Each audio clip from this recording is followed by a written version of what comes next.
Я Батырова Зарифа Мамуновна, преподаватель цикла профессиональных дисциплин Ошского государственного университета индустриально-педагогического колледжа. Моя студентка Джолдушбайқызы Наргиза, студентка группы КМШИ 121, заняла первое место на региональном конкурсе World Skills по профессии технология моды.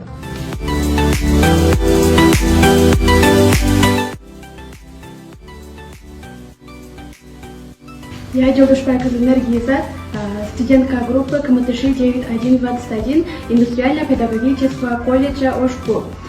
Моя цель участия на чемпионате – развитие мастерства, испытать свои творческие способности, также познакомиться с интересными людьми.